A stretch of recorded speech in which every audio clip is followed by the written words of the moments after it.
dalam 1 tahun terakhir ini saya keliling Indonesia untuk memberikan seminar gratis bahkan di 12 kota, begitu ya, 3.000 orang, 4.000 orang. Kenapa saya memberikan seminar gratis? Karena saya tahu bahwa timpang pendapatan itu timbulnya karena 2 hal, timpang pengetahuan dan timpang keberanian.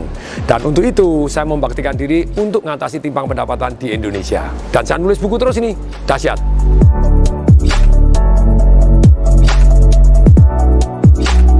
Menurut saya isi properti adalah terobosan, di mana properti tadi biasanya adalah mainannya untuk orang-orang yang kaya baru bisa terjun di properti. Sekarang dengan dana hanya beberapa belas juta bisa mendapatkan 1 bisnis properti, di mana dapat hak huni, bisa menyewakan. Kalau ternyata tidak berhasil sewakan, kita huni sendiri. Kemudian kalau kita mau huni masih kurang, kita bisa bahkan menyewa juga di tempatnya orang lain dapat diskon. Kemudian kalau kita menyewakan hak kita masih kurang, ternyata kita bisa menyewakan punyanya orang lain. Di zaman sharing ekonomi ini dan juga di zaman yang namanya crowdfunding ini, yang namanya isi properti adalah terobosan yang dahsyat luar biasa. Tapi terlebih dari itu, ketika dicek ternyata di izin-izinnya lengkap, di perdagangan juga lengkap, kemudian OJK pun juga clean and clear, very good peluang.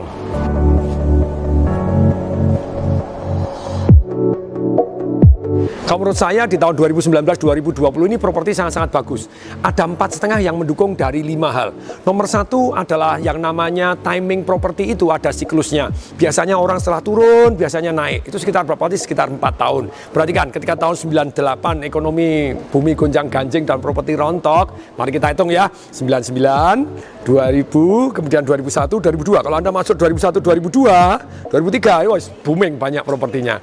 Kemudian berikutnya tahun 2008, bumi gonjang-ganjing, bensin naik, properti sempat anjlok, nggak karu-karuan pada waktu itu penjualannya gitu ya. Tapi kalau Anda investasi 2008 ya, 2009, 2010, 2011, 2012 Anda masuk di sini, ayo sekarang booming dan Anda jauh lebih kaya dibanding sebelumnya kalau Anda investasi di properti.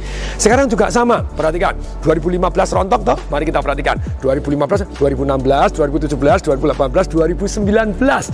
Ini time yang sangat bagus untuk investasi di properti. Kemudian berikutnya, yang kedua setelah timing properti, yang kedua adalah namanya siklus ekonomi.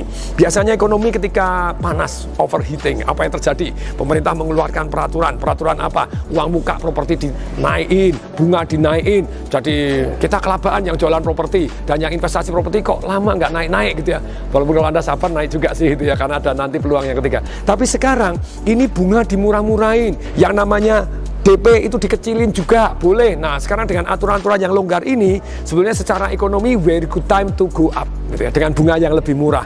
Boleh dikata ini bunga yang termurah sepanjang sejarah yang saya tahu ya di tahun-tahun ini gitu ya. Saya pernah di perbankan sekian puluh tahun di bank zaman tahun dulu sampai hari ini saya tahu bahwa bunga ini adalah bunga yang sangat-sangat murah. Yang ketiga yang positif untuk properti itu apa sih? Namanya pertambahan jumlah penduduk. Kalau sebuah negara dibom mati semua, propertinya laku nggak? Enggak, karena kosong begitu ya. Ya pertumbuhan jumlah penduduk ini yang Indonesia dahsyat luar biasa. Menurut Boston Consulting Group, gitu di tahun 2013 sampai 2020, 7 tahun Indonesia nambah 68,7 juta orang kaya baru. Tadinya sekolah, sekarang kerja, mulai menikah, mulai cari properti. Dan ini peaknya di tahun 2019-2020. Ini yang top market top jos gitu ya. Semuanya butuh properti.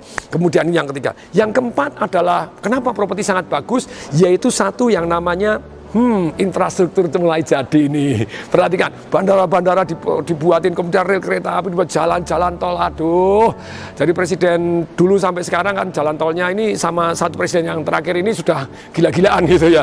Dengan adanya jalan-jalan tol, infrastruktur pelabuhan, bandara, kira-kira properti naik nggak? Ya banyak naiknya gitu ya dengan kemudahan akses ini tadi. Kemudian berikutnya yang kelima, ini setengah bagus, setengah kurang bagus. Yaitu yang kurang bagus itu adanya perang dagang antara Tiongkok dengan Amerika. Terus kemudian terjadi satu yang namanya perang tarif. Ketika perang tarif mulai satu yang namanya perang currency. Tiongkok menurunkan nilai mata uangnya 1,5%. Boom, langsung ekspornya bukan ke Amerika, ke negara-negara Asia termasuk ke Indonesia juga meledak. Jadi Indonesia hari ini impornya barang lebih banyak daripada ekspor. Nah ini juga akan ada masalah gitu ya dengan perang dagang ini. Tapi kenapa setengah positif terjadinya perang dagang ini? Dengan adanya perang currency, di mana kecenderungan pemerintah itu untuk menggalakkan ekspor, yaitu dengan cara melemahkan mata uang. Saya baca lagi ternyata di Amerika baru beberapa saat ini dalam seminggu 570 miliar US dollar digelontorkan begitu saja. Nah, kalau dengan uang beredar tambah banyak, Indonesia juga kalau nantinya ekspornya kita kalah terus-menerus, mau tidak mau Indonesia juga akan menginflasikan diri. Kalau betul menginflasikan diri, setengah hal bagus untuk properti. Kok bisa? Lah kalau dia dicetak banyak, kira-kira properti naik nggak? Naik, kalau ada tahan aja akan naik. Jadi menurut saya properti kali ini 4,5 bagus, setengah kurang bagus gitu ya. Jadi 4,5 very good. Selama Anda tidak utang terlalu besar dalam arti dalam kemampuan Anda, atau bahkan tidak utang, punya properti pun Anda harus perhatikan gitu ya. Jadi properti ini menurut saya ada 3 macam gitu ya. Satu, Anda punya tanah dijemur, itu namanya land banking untuk mendapatkan capital gain. Yang kedua, Anda beli untuk dibangun, dipotong, dibangun, dibesarin, dibangun, dinaikin ke atas, dibangun. Yang ketiga, beli dan tidak pernah dijual. Untuk apa? Disewa-sewakan. Jadi alangkah baiknya Anda punya 3 ini, tapi perhatikan cash flow Anda, cari yang menarik untuk Anda dan menguntungkan untuk Anda. Semoga bermanfaat. Saya Tung Desa Waringin mengucapkan salam dahsyat.